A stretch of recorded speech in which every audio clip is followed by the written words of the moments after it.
Throughout the semester, I engaged with a lot of different concepts, but two of them stuck out the most to me and were beneficial for both my academic and my professional journey, as well as personal development. The concepts of public speaking and conflict negotiation are two prominent things that I deal with in my professional environment. More than often, public speaking is regarded as a natural skill and comes easier for certain people. However, like most soft skills, public speaking can be developed and managed until your abilities have improved. There are many different forms of oral presentation, such as memorized speeches, oral briefings, or even manuscript speeches. Each one of these presentations comes with its own communicative trials and tribulations from the public speaking standpoint. Having a prepared manuscript for a speech can lead to loss of eye contact due to you looking down at a sheet of paper. However, it does provide a safe space for you to return to whilst you're talking if you do end up getting lost. However, memorized speeches are great for eye contact as you're not looking down at a sheet, but they provide absolutely no material for you to return to if you end up getting lost while speaking. Besides the topic of public speaking, conflict negotiation was an important concept discussed during this semester. Conflict is defined as something that occurs when two or more people, teams and groups have different wants and each side is trying to satisfy their own needs.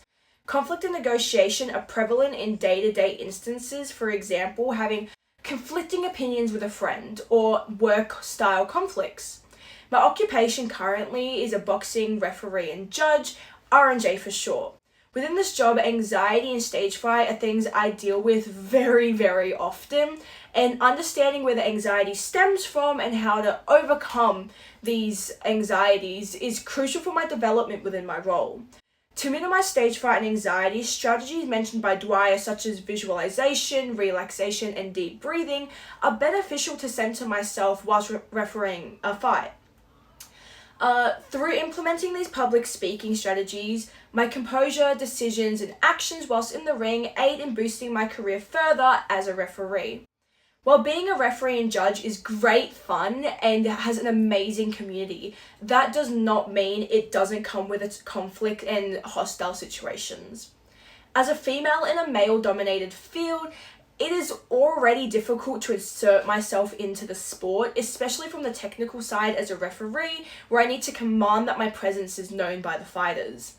This issue of age also plays a very large role in some of the conflicts I've faced throughout my boxing career. As the youngest R&J in Australia, I've faced many situations where coaches, fighters, and audience members decide to have words with me.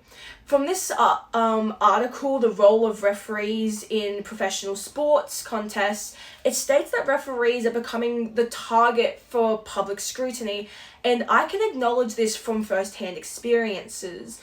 This is where conflict negotiation is extremely important, as from a professional standpoint, we have rules to uphold when being confronted with conflict. Implementing some of these styles of compromise is useful in many different situations. Compromises such as accommodation, collaboration, withdrawal, and competing are all useful strategies to deal with conflict. However, not all of these would be beneficial for my use in the sporting industry. As an R&J, we are taught to withdraw from a situation involving coaches, fighters, and audience members and report the conflict to our supervisor or our technical delegate. However, in Dwyer, it says that withdrawing is a lose-lose, but from my standpoint as a referee, I've won by removing myself from the hostile situation. Therefore, both public speaking and conflict negotiation are significant topics throughout the semester, as it informed me of new ways to grow and develop myself in a professional way.